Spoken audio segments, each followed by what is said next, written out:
say stupidity. So I kind of have a convoluted path to where I am today. I did theater all through high school because it was the fun and easy classes for my electives. I had a phenomenal high school theater teacher who I am still in contact with today. I see him and talk to him on a very regular basis. And then I went to my first year of college at the University of Alaska. I'm from Idaho. I went to University of Alaska Southeast for marine biology. Hated school, absolutely hated it. Joined the military. I joined the Coast Guard. So I did the Coast Guard for 4 years. My dad all through high school was like, if you want to go into marine biology, you really should go into the military. You should go to the Coast Guard, they'll pay for school. And I was like, I'm never joining the military. Got through one semester of college and was like, I'm gonna join the military. I just didn't want to move back home to Idaho because I knew that if I did, I was gonna get stuck there and I would never go anywhere. And I was always that person that was like, once I leave here, I'm never coming back. And so I joined the military, did that for 4 years. It took me about 3-ish years to even want to go back to college. And at that point, I was like, I don't know what to do.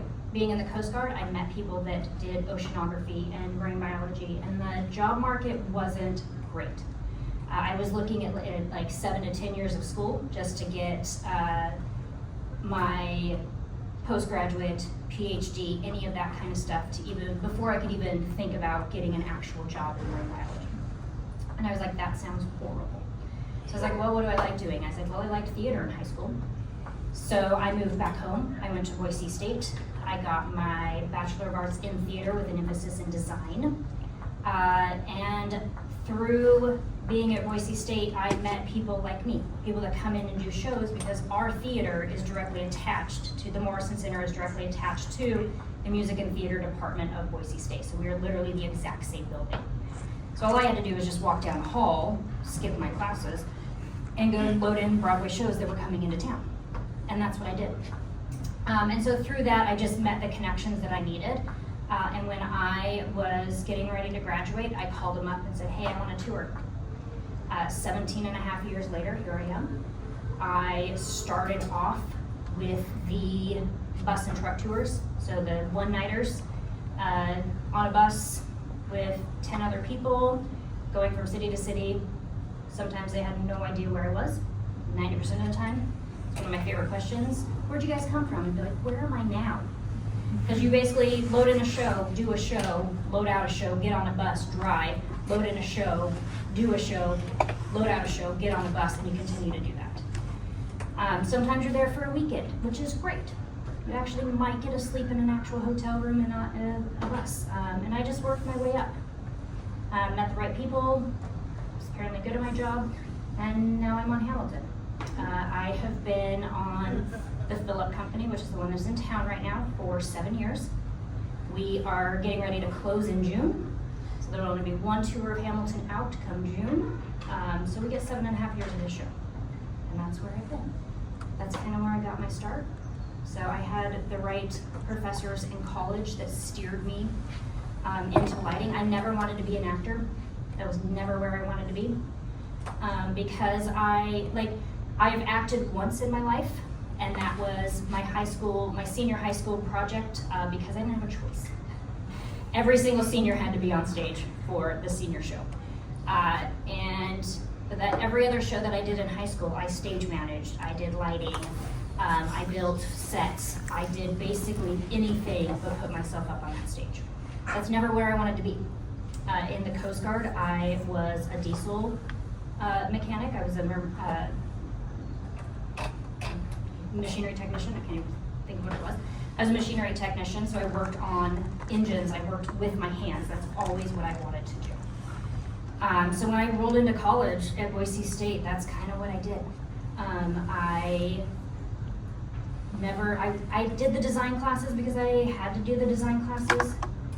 Put my phone on disturb, and the one person that can go through it comes through. I did the design classes because I had to. But that was because that was where my degree was. We didn't have a technical theater degree at Boise State, and so I did what was closest to my degree. But I had an amazing lighting professor that pulled me onto jobs that she was doing. I was her master electrician on a lot of shows and a lot of weird little theaters in Idaho. And that's where I fell in love with it. That's where I kind of found what I wanted to do. And then the touring world opened up to me, and that's where I've been for 17 and a half years. Are you based in New York City? I am not. I'm based in Idaho. Okay. So crew is very much different than actors. We can be based anywhere, and most of us are not based in New York. You are based in New York if you want to work on Broadway. I have never had a desire to work on Broadway. I don't like Times Square that much. I don't like the people that much. I'm good. I don't need, if that is your dream, by all means, go and do it. That has never been a dream for me. So I have stayed on tour, and I will probably stay here for the rest of my career, or I'll find a house gig somewhere, or I'll get off the road and go tool around my yard that I have in Idaho. So, but yeah, I'm based in Idaho. Okay. So. Do you have something lined up after this, or? I mean, it's still a few months away. It is still a few months away. I would like to say no, but I do. Nothing is official right now, so I can't say that. Sure. The way that our world works is as soon as you start making plans to do something for yourself, something else comes along. I fully intended to take the summer off to go home and work on some projects at my house. I own a house in Idaho, and that's what I wanted to do. I wanted to take a couple months off, do a little Hamilton detox, and then find something else out. And I'm gonna have probably about a week off between the time Hamilton closes and the time I roll into something else. So yeah, and that's the nature of our business. So most of my jobs are all word of mouth. So I know people on the other show, and they're like, "Hey, you're gonna be free. Do you want to come work with us?" So, yeah. Were you on the tour that came through a couple of years ago? No, I'm pretty sure that was the Aunt Peggy tour, Okay. Which has since closed. Okay. So, yeah. Okay, so I've been to see the stop here twice, Okay. and I go, holy cow, there's a lot of lights. There are a lot of lights. And because I can remember before the Holt Center had regular tours through, there was no balcony rail position at all, very little in the box room area. But now I'm seeing all of the shows are bringing in, I'm gonna call them, I don't know what you would call them, the big trusses, horizontal trusses that are kind of in the box room position, but on the floor, those are yours, that Yep. truss in the front, Yep. all that. So what I like to say is basically anything from our proscenium line to the back wall is us. We carry an apron truss, which is directly in front of the proscenium, so we have another set of lights that are directly in front, and then we also have lights on the balcony rail plus lights in the cove here, is what we have. And I was asking you before that your next stop is Spokane, but maybe not exactly right now, but maybe right now there's a set being, not necessarily the scenic set, but a set of the lighting and truss and all being put up. There is in Spokane. a lot less being set up in Spokane than you would think. Okay. So we do an advance day. So a typical move for us, we'll just go over a typical move for us. So here, we're gonna do 2 shows on Sunday. So we're gonna do our regular matinee and our regular evening show, and then we're gonna roll into loadout. Our loadout takes anywhere from 6 to 9 hours, depending on the venue. The loading dock situation here is not great for us, and there's a lot of bottlenecking that's gonna happen with big set pieces and stuff that come off. And so ours will probably be roughly around that 8 to 9 hours. The 3 days, which we like to call schmooze day, it's Sunday, Monday, Tuesday, for us suck. But that's also where 90% of our jobs come into play. So we will roll into our loadout. We'll start doing that. On Sunday in Spokane, we'll have another team up in Spokane that is setting up all of the motors for all of our rigging and all of our set pieces and all of our trusses that our lights hang off of. We have all of the cable for the lights. Audio has a bunch of cable that they get set up, and the deck. So we have 2 turntables. Has everybody seen our show, either live and or Disney Plus? So we have 2 turntables. We like to call it the donut and the donut hole. So we got the little one, and then we've got a donut. Like the donut hole is the center of the stage. Donut hole, or the full donut, is around it. They move independently of each other as well as together. So one of them can be spinning clockwise where the other one is going counterclockwise, or they rotate as one big circle. So that entire deck is being set up in Spokane on Sunday while we're doing our shows. That is the longest part of our load in and our load out is the deck, because especially for load in, that deck has to be perfectly level. So we are fighting every stage, you know, is not completely level. So our carpenters go through and level the entire deck to make sure that the turntable is going to be level when it's rotating. If it's not, bad things happen. And that is basically everything that is advanced for us.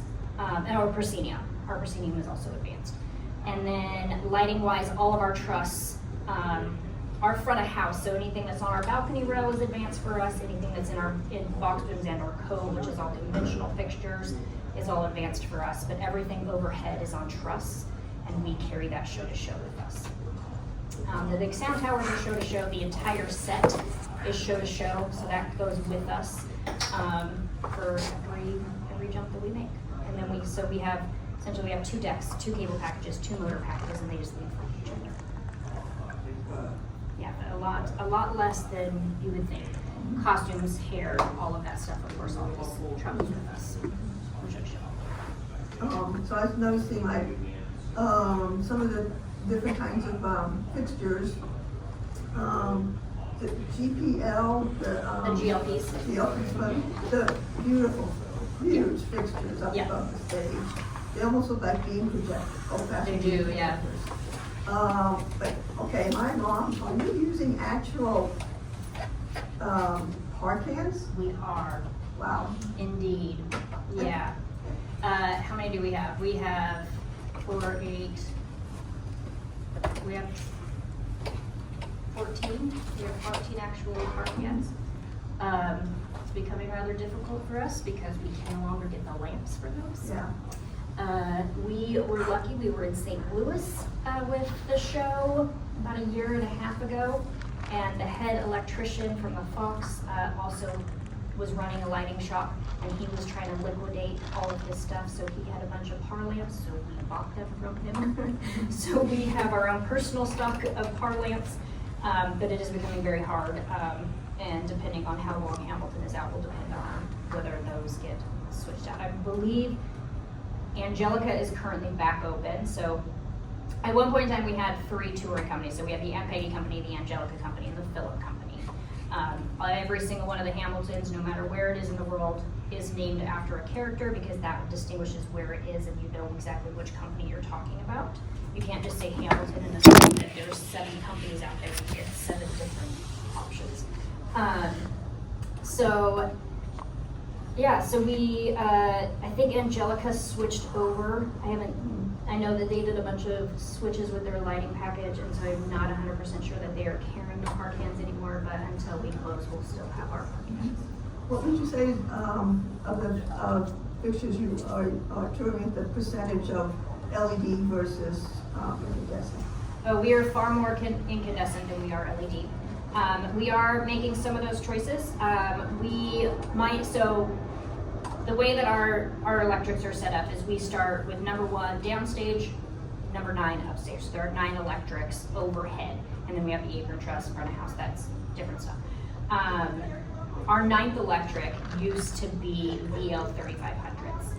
If you know what a VL3500 is, a big, massive honking incandescent light that's like 35 years old. Very much out of date. It was getting hard to get parts for those, and so we swapped over our 3500s to Halcyon Platinums. Halcyon is a high-end fixture. ETC has bought out high-end, and so ETC is basically producing them under the high-end name. But they are incredible fixtures. Super bright. They're brighter than the 3500s were ever going to be. They hold 14 different gobos. They've got shutters, they've got zoom, they've got irises, they've got basically everything in a massive LED fixture head. There are 3 versions of the Halcyons that are out right now.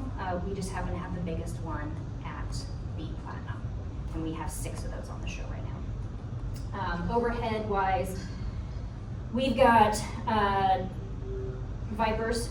So Martin Vipers are primary source of light overhead as far as the moving light fixtures go.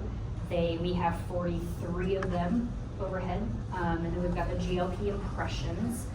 We are 2 versions behind what's currently out with the impression because it's been out for 7 years and we don't change out our fixtures unless we absolutely have to. And then conventionals, I would actually, no, if you bring in our conventional fixtures, we do have a lot of LEDs. So we've got the ETC lusters overhead, but we do also have regular ETC incandescent fixtures as well. So if you bring in all of those, we're actually probably a little bit more skewed on the LED side than we are on the incandescent side, but we do definitely, most of our moving lights are all incandescents. Yeah. For your load-in, how much of your stuff is in like pre-rig GT HUD truss, and how much are you like actually hanging fixtures every day? Second electric through 9th electric are all truss. Our first electric gets hung on the advance, but that's 1 Viper and 4 lusters. Okay. Is my first electric. So basically everything is truss. So that's overhead truss. We have little booms that sit along the side of the stage that are just rolling booms, and everything stays rigged in those. So it's just a cable plug and play situation. They roll into place, we plug the cable, we focus up and do that. And that's true for the overhead trusses as well as that pre-rig as well? Yeah. Yeah. And then the lights that are in the floor that light the scenery, that's what it's great. The ones that are on the load deck get pulled out every time. Those get pulled out during load out and put back in during load in. The ones on the actual catwalks are in place. So they've got wooden boxes that they are bolted into place and they ride like that the whole time, as well as the ones in the proscenium ride in the proscenium. So, yes, there's very little that we physically hang. To set up this show, we go in with a light plot from our lighting designer and we'll do everything, and we will cable everything to what we want it to be and what we need it to be. We also make it as user-friendly as possible. So there are 3 electricians on our show. There's our head electrician, the moving light deck technician, which is what I am. I'm also a swing, so I cover multiple tracks, and then our follow spot operator. So the 3 of us will go in and we'll set it up how we want it to be set up, basically, cable-wise and that kind of stuff, with the help of a lot of people in New York. And then when we roll into a city, we get 16 other locals to help us set up interior. And so we have to make it so that, like, every single one of our cable heads is color-coded. So red goes to red, green goes to green. They also have written labels on them, so it'll be like R1P, which that we just know where to plug that into the racks. But we do color to color because it makes it easier for everybody else. And you don't have to like look at ahead and be like, well, this one's this and this one's that. Yeah. Yeah. In terms of data, how many universes are you running? Are you on network, I assume? We technically have 16 universes. We run 7 octos in our data racks. And each one of our octos has an A port through an H port, and we can individually assign which universe those ports go to. But we have 16 universes that we are currently using.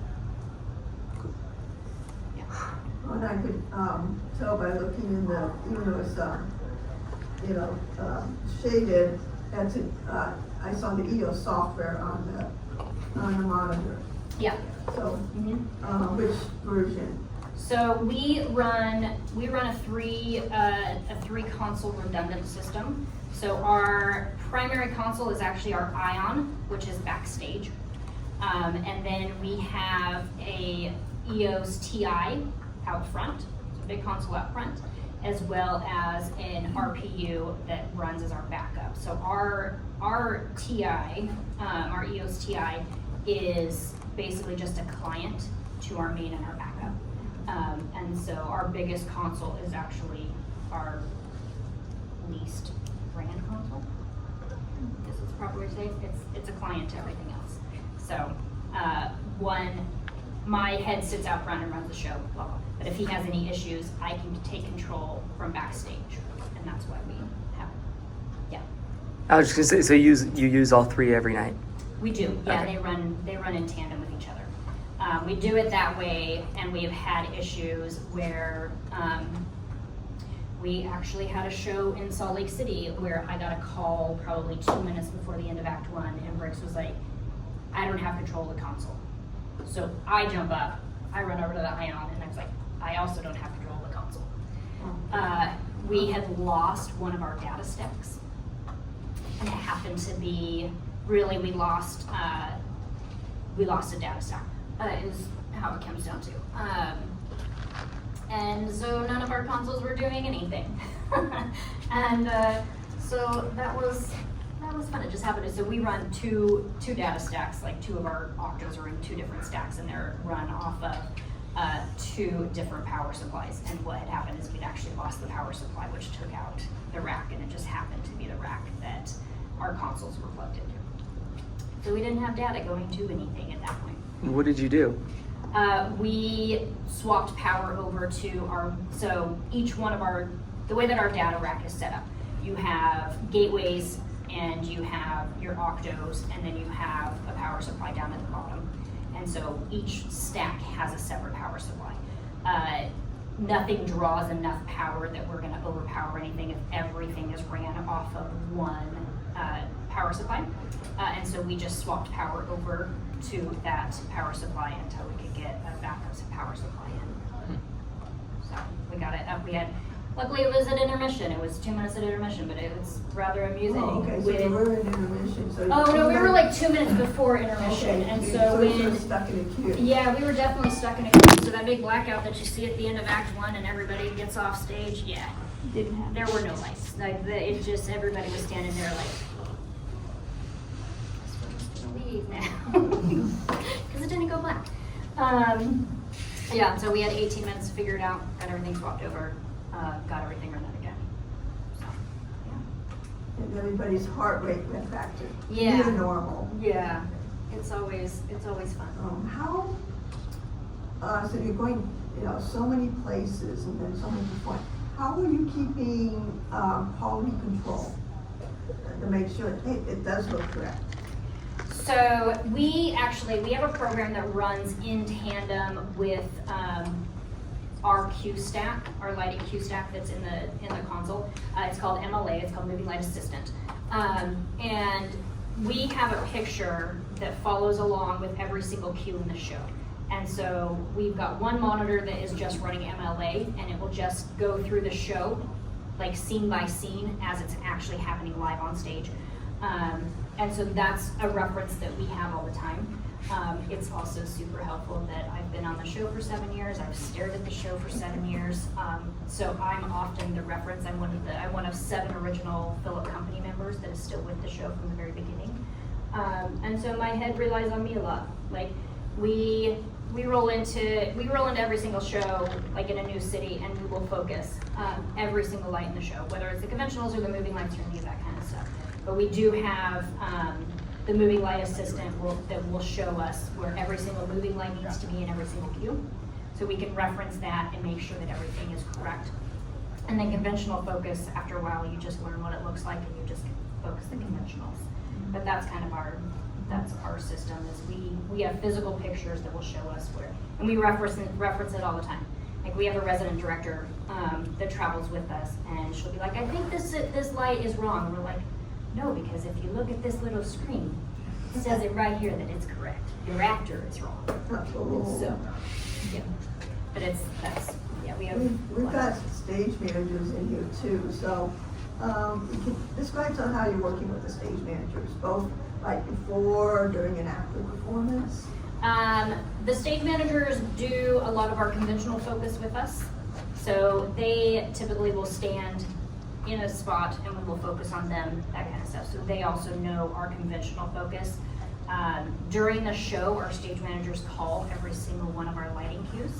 So stage management for us is in charge of calling all of the automation cues, all of the prop cues, and all of the lighting cues. So you have somebody that is on headset to every single one of us and calls with a call script in front of them and says, lights 27, go. Automation, standby for automation 25, whatever it is. and they have cue lights. Props and automation have cue lights as well as sound, and the music conductor have cue lights for certain things as well. So stage management is in charge of all the cue lights, throwing those when they come on, when they go off, as well as calling every single one of our lighting cues for us. So, and they'll do the same thing. They'll be like, hey, can we look at this cue? We don't think it's right.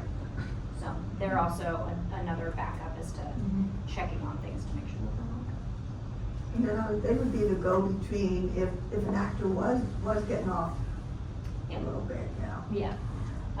We often get it with, especially our follow spot operator, when things start to, people get tired, people get loose, they kind of just decide to do whatever they want. And so we are also the bad guys, and we're like, hey, you need to get your people back on track, because we're not gonna relight the show based on where the actors feel like they want to go that day.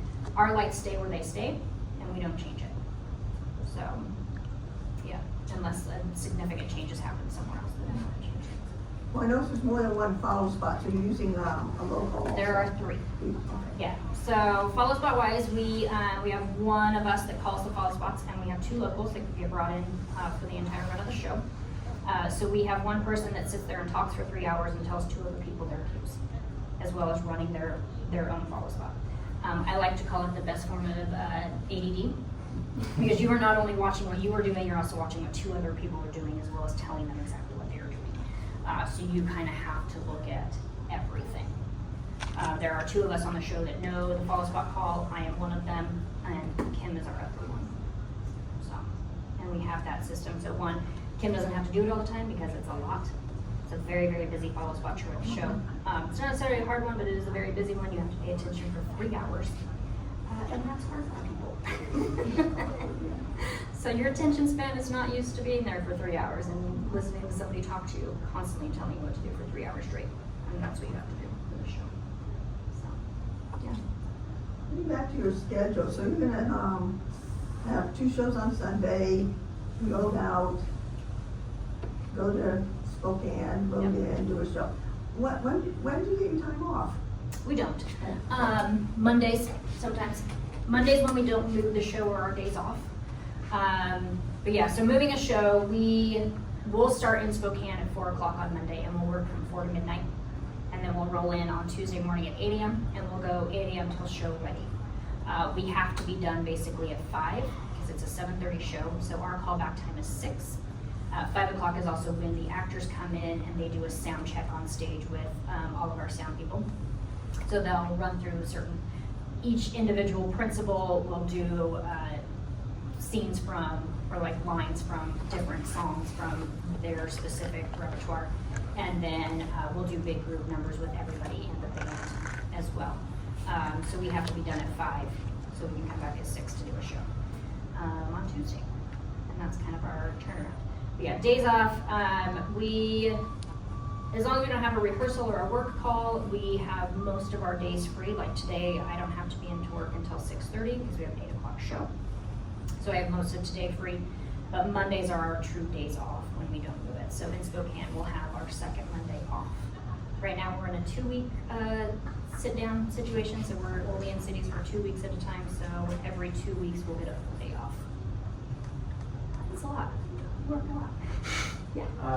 Do they give you like hotel rooms, agencies? They do. So we are all union. We're all part of a union, and so with our contract, they are required to give us. Our contract changed not that long ago, and so now they have to give us at least one housing option, and we get per diem to cover.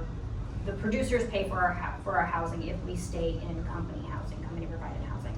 Or we can choose Airbnbs, we can stay with friends, we can stay at our own homes if we're in town. And then we'll get a higher per diem to cover the cost of other things. Like here, a lot of us have Airbnbs here. That's the route that I typically try to go because I like having kitchens. I like being able to cook when I'm on the road and not having to eat out at restaurants all the time.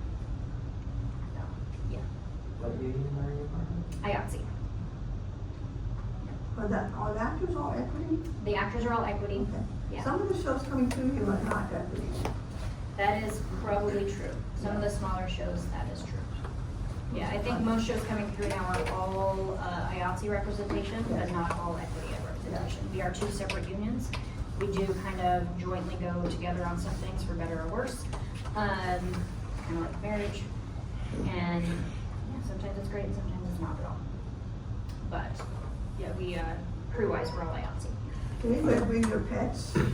Yeah, Did you do any concert touring? Have you done concert I touring? have or not. only No. theatrical? I've basically been employed for 17 and a half years in the Broadway world. Where were you before Hamilton? I was on Beautiful the musical. So I actually, That came through here. I was just saying, Beautiful in Eugene was my last stop with Beautiful before I joined Hamilton. Yeah, Okay, so I I remember actually, that. we loaded Beautiful out. I flew home to Idaho for about a month, and then I flew to New York to help shop prep. So, What's your shop? Are you four wall? no, we are all PRG. Okay. Yeah. So, pets. A lot of people travel with pets. I travel with my cat. Oh, you should have brought her home.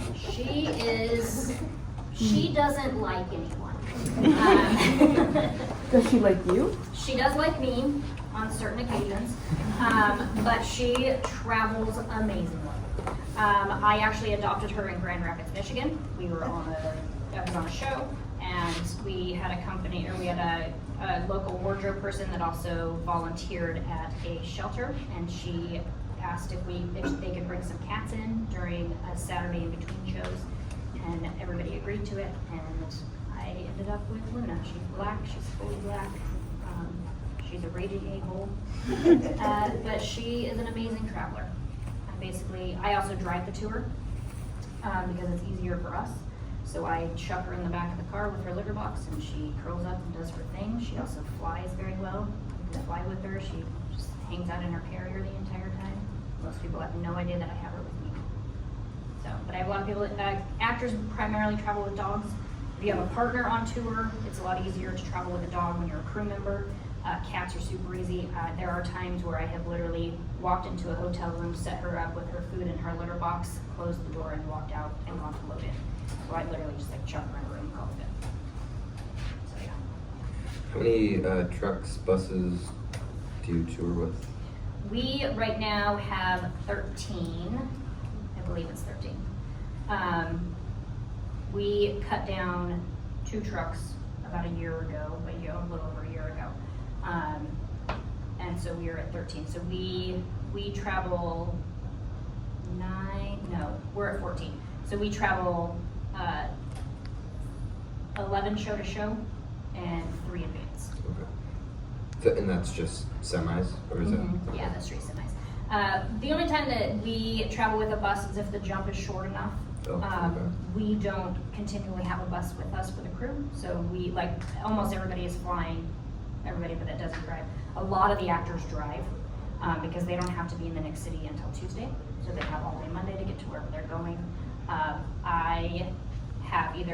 I've had in the past either one of our other crew members, one of our wardrobe people has driven with me, my percussionist has driven with me, I have an actor driving with me this time around. So basically, I'm gonna get done with loadout, I'm gonna put all of my stuff in the car, Courtney's gonna drive for as long as she can, and I'm gonna sleep for as long as I can, and then we'll switch. So, yeah, we'll try. What's the farthest distance you've had to drive, like from city to city? Probably Vegas to Des Moines. That one was a 22-hour drive. Straight? Oh my gosh. So, we have certain stops. So coming up after Spokane, after Spokane, we go to Costa Mesa, California.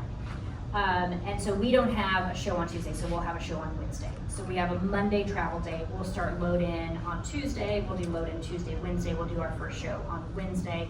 We'll make up for that non-Tuesday show with a Thursday matinee.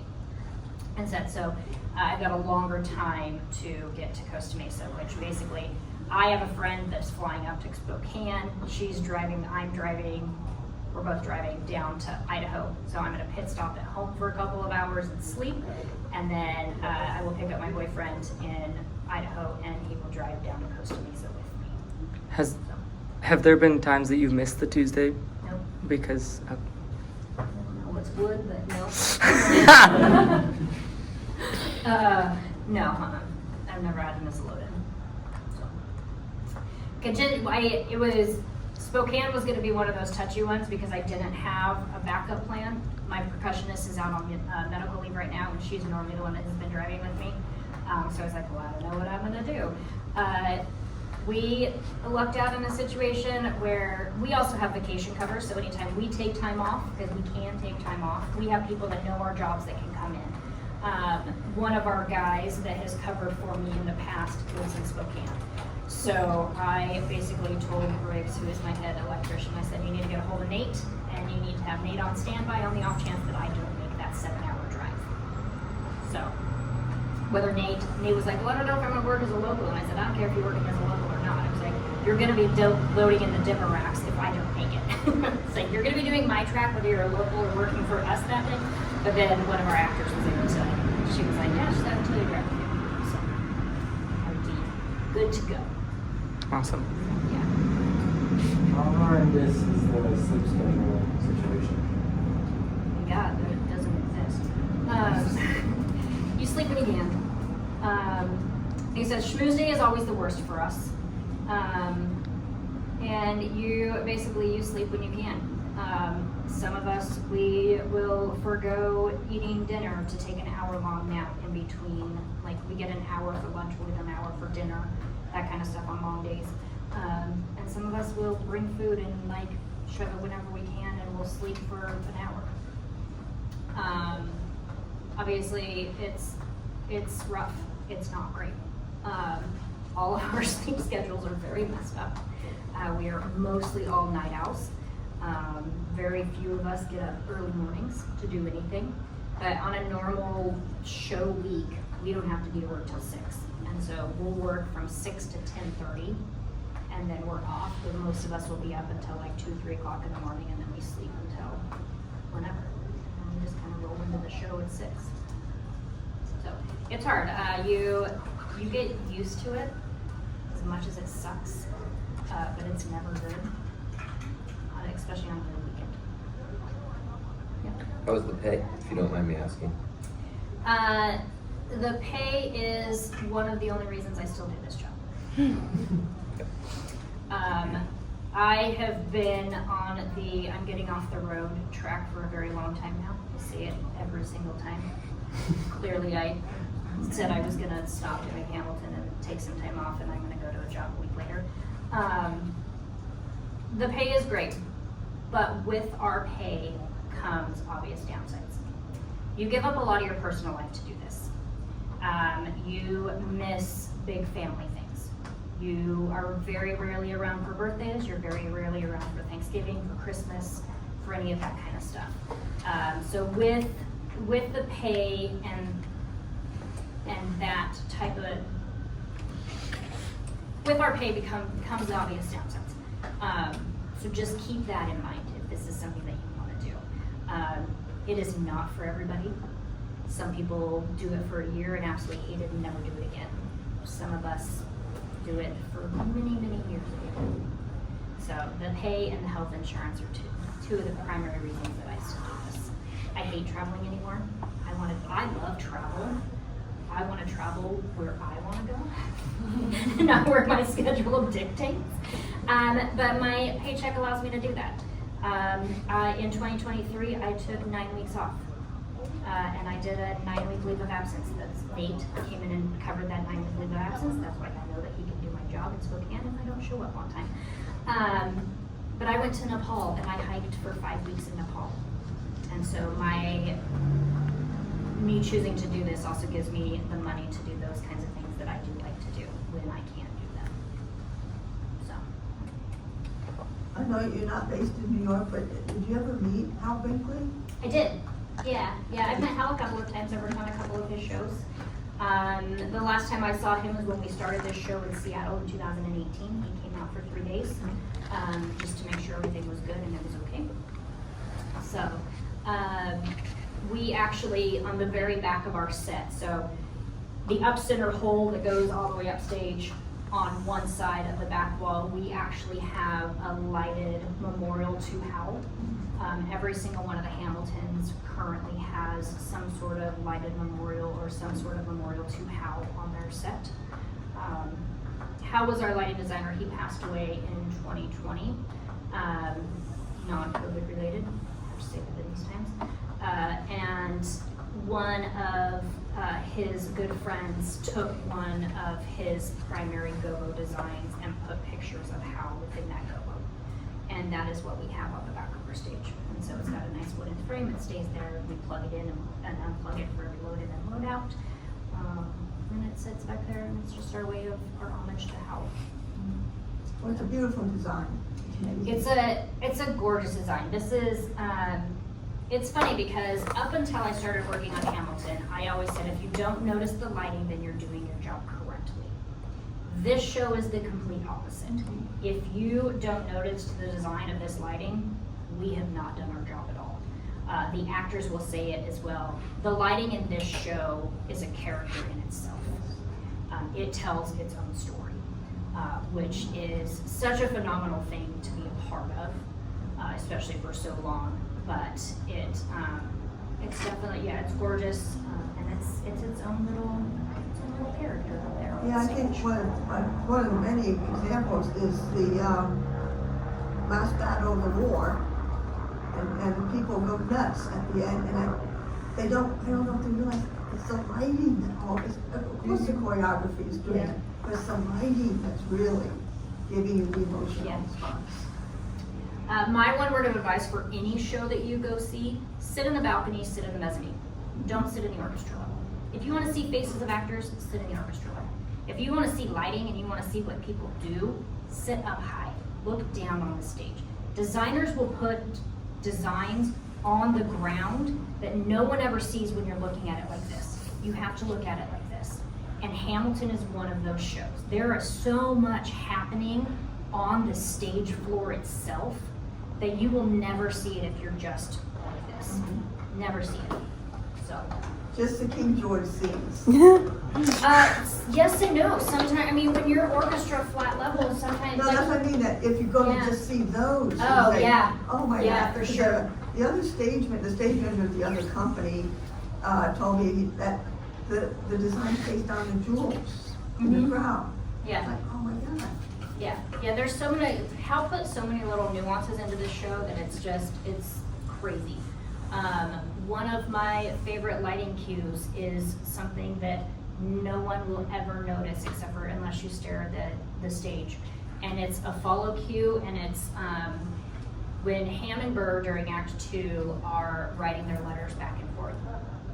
And Burr stands up from the desk and walks over towards stage right, and Hamilton comes around to the desk to start writing his letter. And it's a scene where it's very dark blue, and the gobos go out to white, and it's just a straight out, and then they go dark. And it's hands down my favorite cue in the entire show because it's such a small little nuance, but it hits perfectly with the music because it follows, and nobody knows, like, nobody just seeing it's gonna be like, oh my God, that was so great. But I stare at it all the time, so I see it all the time, and it's hands down one of my favorite cues in the entire show. So, the little things. It doesn't have to be the big grand gestures. It's the little things. So, we had one of our, we used to have not only a resident director, but we also had a resident choreographer that traveled with us. And we were doing another talk back, and Courtney, who's our resident choreographer, she said one of her favorite scenes in the show is everybody they're facing walls and they just go. Something that you're never really gonna notice, but we do because we see it all the time. And it's just those little tiny nuances in this show that are just like so great. Well, you did mention the time you lost power to one of your stacks. Okay, there must be more examples. There are so many examples. We were in Kansas City. Missouri hates us. And we'll start this story with Missouri hates us. We were in Kansas City, and we were at places for Act 2, and we lost power to half the stage. Completely lost power to half the stage. There was a huge storm, in Kansas City that night. And we had an hour and a half long intermission. We didn't know what was happening. Automation was on one side of the stage. My power and audio's power was on the other side of the stage. Unfortunately, it was the electric's audio side that lost power. So we were desperately trying to figure out what we were gonna do, it was a Sunday night show, so it was the last show of the week. We were trying to figure out what we were gonna do. Luckily enough, the side of the building that had elevators down to the basement, which was where all of our spare stuff was stored, was still operational. So we got our feeder box up. We ran feeder along the front of the deck to get audio up. So we teed off of audio's power, went into automation power, teed off of automation, and got audio up so that everybody could be heard. We still had front of house fixtures, so anything that was above the audience was still functional. The follow spots were still functional. We just lost everything over our side of the stage. So we ran extension cords into wall outlets to get our consoles up, to get our data stacks up. And we ran a lot of extension cords into a back hallway to get the LEDs and the gondolas for wardrobe.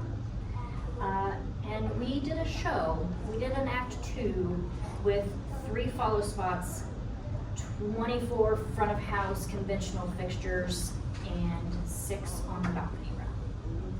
And that's how we did act 2. The audience loved it. It's one of those that you are never gonna see again. It's a experience. And yeah, we did a show, and that's what we did. My head electrician did 2 little faders like this for front of house, so we had blackouts, kinda. So we were mostly black anyways. But he ran his little faders, and that's how we did a show. In St. Louis, we had a show where we were 2.5 minutes into the top of Act 1, and I'm sitting there on a wall, and it's like, the Foxes are an old building, and they have breakers kind of on the wall and whatnot, and the local head is also sitting next to me, and Mulligan is making his cross, his very first cross in his scene, so that's how very beginning of the show we are, and all we hear is dum dum dum dum dum dum dum dum. And I look at Mark, and he looks at me, and we're like, what was that? And then the radio started. We done lost lights, da da da da da. That time there was absolutely nothing that we could do about it. There was a rat that climbed into a transformer outside and chewed through one of the hot lines. So we, through the entire building, lost a full hot leg of power. That is clearly nothing that we can fix, nothing that we can overcome. We are now running at a very incapacitated stage, so everything has to go down. We run on 3 hot legs of power, so electric-wise, we run on 2 400 amp services. And so we are now down 1 hot leg for both of those 400 amp services. So there was nothing that we could do at that point. So thus we had to cancel the show. Fun thing about that show is that there were 2 vice presidents of the power company sitting in the audience watching the show that night. If you ever want a power company to show up to a problem very quickly, have 2 VPs sitting in your audience. We had a power truck on site within 30 minutes. Yeah. They must have enjoyed the first, 20 minutes of the show. It wasn't even that, it was literally like 2.5 minutes. Burr came out, Jefferson, or Oh, it was Lafayette came first out. song. Oh, yeah, Burr came out, Jeff came out, or Burr came out, Lawrence came out, Jeff came out, Mulligan made his cross, dead. What the actors do? The actor, anytime anything really happens, it's kind of funny to watch because they all like, Look at each other. a total like deer in the headlight, like, oh shit, what do we do now? Situation, and then they all just kind of calmly walk off stage. And they gather in the wings and they go upstairs to the upstage room to wardrobe land, and they wait for further instructions. What else? Those are the big ones. We also had a power truck on site the next night that we had a show. Just in case the rat in came case back. anything happened, because please. They're all standing out there like staring at the transformer in their suits. It was hilarious. Yeah, Do you ever have to do shows on generators, or are you always in-house power? we're always in house power. Yeah. Always in house power. Unless something very, very bad happens, then obviously we're not going to be doing a show like St. Louis. Those are our biggest lighting issues. We have turntable stories. Turntable, either cues don't happen, or one of my very favorite turntable things is I was actually running Follow Spot that night. Hamilton and Burr, during Nonstop, which is the last song of Act 1, they are having a conversation outside of Burr's house about the Constitution. And something had happened prior to that where one of the cues for the turntable hadn't gotten taken. So there's only 2 people on stage at that point, so it's a great time to advance the turntable and get it to where it needs to go for the next moment that it needs to rotate. So Burr is standing upstage right, just stationary off the deck. Hamilton, on the other hand, while the turntable is running, is talking to Burr like this. All he had to do is go like this, and he's off the turntable. But no, the entire time he's talking to Burr about the Constitution, just walking in place because the turntable runs and rotates around him. So yeah, we get those actors. The problem with this show is it's so quick that if you forget a line, you're now 5 lines behind. So you now have to catch up. So a lot of the time you'll hear, and then they'll continue with words because they're just trying to continue to say something until a word clicks where they can get on with a line. So we get a lot of those. Those are always fun. But yeah, those are our biggest lighting ones are St. Louis, Salt Lake City, and Kansas City. Except Missouri doesn't like us. Doesn't like the Philip Company. Nobody else has had issues in Missouri. Philip Company, both big cities we played in Missouri. So, yeah. Well, Nicole, so you've been in the business for a while. How do you feel about the atmosphere of how people treat each other? How so? Gender-based. It has gotten better. It definitely, when I first started, I was on a teeny tiny bus and truck non-union show. We would go into big union houses and I would get a lot of pushback from the older guys that had been in the union forever. I was just this dumb little girl that had no idea what she was doing. And that was hard when I first started. It was definitely hard when I first started. And it has gotten leaps and bounds better, especially now that I feel like there are a lot more women in our industry than there used to be. And not just in the design form, but also in just a straight crew situation. And so I feel like with everything, change is happening. It's still definitely there, but anybody that I work with on a day-to-day basis on my crew, I'm just another person. I'm not seen as a female, I'm not seen as a male, I'm not seen I am there to do my job. It doesn't matter what I am. We are actually a fairly predominant female crew. And my head carpenter likes it that way. He finds that it's a lot easier to work with us sometimes than it is to work with guys. So yeah, it's the change is there. There's definitely still stuff that needs to happen, absolutely. But it has gotten much better. So, and it helps being on a big name show as well. So, Hamilton is all about diversity and equality, and that is huge. And I think that is one of the greatest things that this show has done for our industry, is brought in the diversity, the equality, the inclusivity of everything, and that is something that we preach everywhere.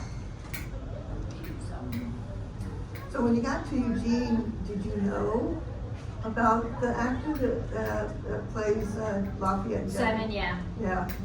I didn't know until I was sitting, and the person sitting next to me said, "Oh, this guy went to South Eugene High School." Yeah. Wow. Yeah.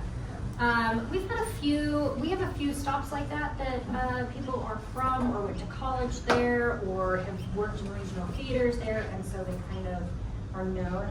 It's hilarious to sit backstage and just listen to the audience every single night as soon as he walks out on stage, because normally that's a Hamilton response, that's not a Lafayette response. So it's very funny, but yeah.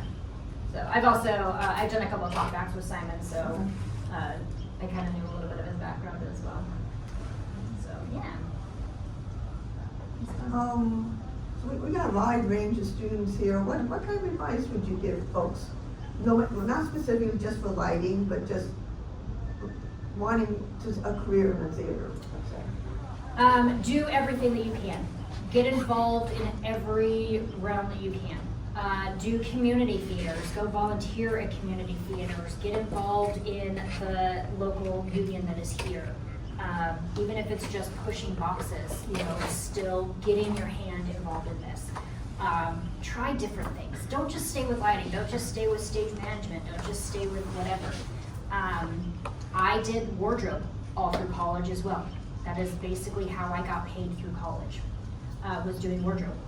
And like I said, I'm a swing, so I do multiple jobs. So I cover all 3 tracks for the lighting department. I also do wardrobe. I cover one of the wardrobe tracks, and I can cover the deck audio track.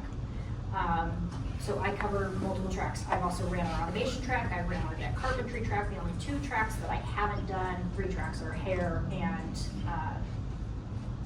the 2 props tracks. Not that I can't do them, I just haven't. So do different things and find what really speaks to you. So I liked doing wardrobe.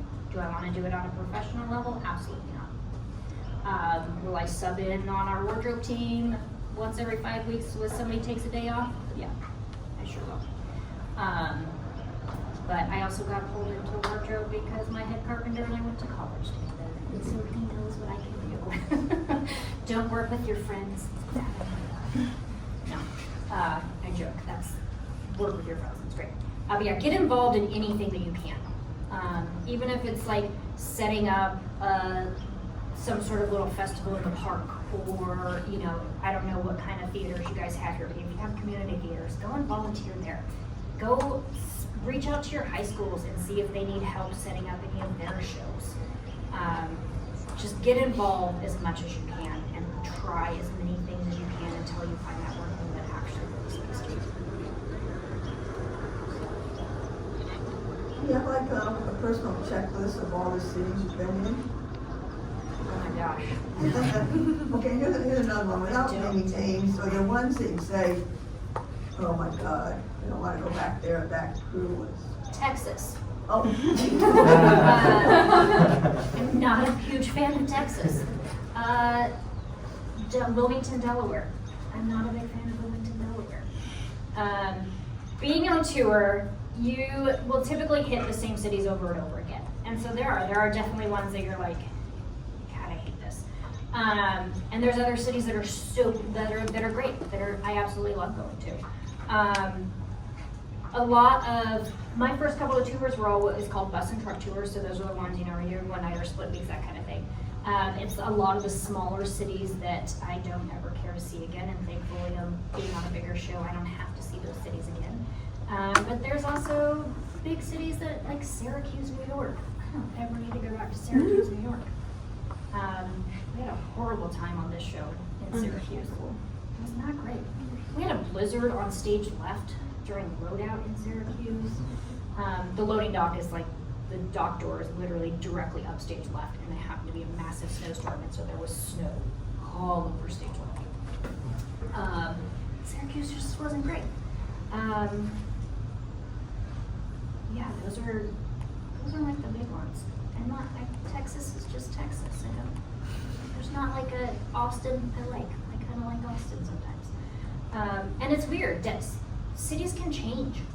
I used to love Atlanta. And just from the time that I started touring until now, Atlanta itself has gone downhill. On tours, you're gonna base your likes of a city on the theater, what the theater is like. A lot of the time, you're gonna base it on the bars because we drink a lot. And you're gonna base it on food, what food is around and what is available. And I used to love Atlanta. And I will say, we reteched the show right after the pandemic in Atlanta. We were there for 9 weeks. Atlanta tried to kill us multiple times during that one, and I hated Atlanta. And then we just went back in February of 2024. Totally different city. It was a lot calmer, it was a lot better, it was a lot cleaner. It was like, the vibe in Atlanta had drastically changed from August of 2021 to February of 2024. So cities will change. Toronto, I absolutely love Toronto, but Toronto has kind of gone downhill. So you just, yeah, it varies. But Texas is Texas, and Are there any, as a whole. are there any cities or crews you've been really impressed by? Chicago is always a favorite. They're local too, so out of the grand scheme, every city that has a union has a number. You didn't know that, and Chicago is number 2. New York is number 1. They're local 1. So Chicago's guys are great. They're always amazing. Seattle is another one that I never go to. I love the guys in Canada. I love Toronto. I love Vancouver. Costa Mesa. I honestly love Costa Mesa. It's also a massive theater, so that helps a lot for us. But the guys there are great. And yeah, being on tour, like a lot of the time you're going to see the same people over and over and over again. So it also behooves you to be nice to them because they'll be nice to you in return. Rule of thumb in life and in touring, don't be a dick. It's never going to work out in your favor. But yeah, Chicago's always a good one. So I'm a Pacific Northwesterner, so I love any of these cities that we go to. I love Portland, I love Seattle, I like Eugene. Eugene's been a very sleepy town for us, which is also super great. This is kind of like a recharge town, like nothing's happening, nobody's doing anything. It's been fantastic. So, yeah, like, and you get that, like, you'll go in waves where, like, you'll have cities where you find 50 million things to do, and then you'll find a city that you're like, I need to chill here. I'm just good. I don't need to do anything. So, yeah, it ebbs and flows. But, yeah, I'm not a big city person either. Like, I hate going to bigger cities. But I like Chicago. It's weird. So. Did your tour go through Omaha? I'm from Omaha, It so did. I've worked with that crew a lot. Yeah, so we've gone through once. Yeah, one of our follow spot operators used to be. She is from Omaha. She got off the road and she was a lawyer. She is now a lawyer, and so she is back in Omaha. She was also from Omaha. So yeah, we did 3 weeks in Omaha. I think I saw that show. Or what year would that have been? Was it more recent? That would Angelica was the last company that went through. I didn't see the most recent one, so. So then it was probably us. Cool. Yeah. Like when it wasn't long. I think that's a tough question. Yeah, it doesn't stick out. Omaha's not very special. It's not that, but I have 7 years of this show. Yeah. So trying to figure out like which city and which year I was in is like Right. a whole different ballgame in itself. We had Omaha in 2022. I feel like it was a post-pandemic city. I feel like it was a 2022 situation. So our lives also revolve around pre-pandemic and post-pandemic. I don't know if your guys do, but touring life definitely does because we were laid off for 17 months. Also a thing that, I never thought was going to happen, but it does. Well, I know, I believe New York the only stationary Hamilton now? It is. Yeah. I saw it London. I saw it in San Francisco Yeah. before the pandemic, and it had been running, and did run up to the pandemic. It did. That was the Peggy company. So Angelica actually started in San Francisco. They did 6 months in San Francisco and then 6 months in LA. So Angelica was the first company to be in San Francisco. They were there in 2017. And that's when I saw that. In 17. Yeah. Yeah, and then they started moving fall of or beginning of 18. So they started touring the exact same time that we did, and actually moving. And Peggy did a stop in Puerto Rico. And then they moved to San Francisco, and Peggy was never supposed to be a tour. They were just supposed to die in San Francisco, but because of the pandemic, they decided to bring it back out so that we could cover more ground and make up for the cities that we had lost through those 17 months. And then Aunt Peggy closed, and then Angelica closed, and then we were the only tour out for about a year, and then they just reopened Angelica again. There's 2 of us. London is a sit-down company. Oh, yeah. London is still there. There was an Australian company, there was a German company, there was what they were calling the international company, which ended up being the Australian company, and they did places like the Philippines, Abu Dhabi, a bunch of other places around there internationally. But yeah, in the States, New York is able to. The Angelica company, that would. No, forgot my question. I did have something to say. Okay, comes back. Okay. Just yell. Yeah. I've talked with people who like were like either laid off or like didn't have jobs because of the pandemic, because live theater is not really something we can do in the pandemic. Yeah. So would you say for situations like that would definitely be good to have a backup, like career slash job that you can do? Yes. I loved the pandemic because I'm on the road all the time. And so I got to spend 17 months at home. I got to see my house for 17 months. I got to see my family for 17 months. But yeah, the pandemic was hard on the entertainment industry. There were a lot of people that had been doing this for a very, very long time and either chose to retire or found other jobs. So coming back from the pandemic, it was hard on us.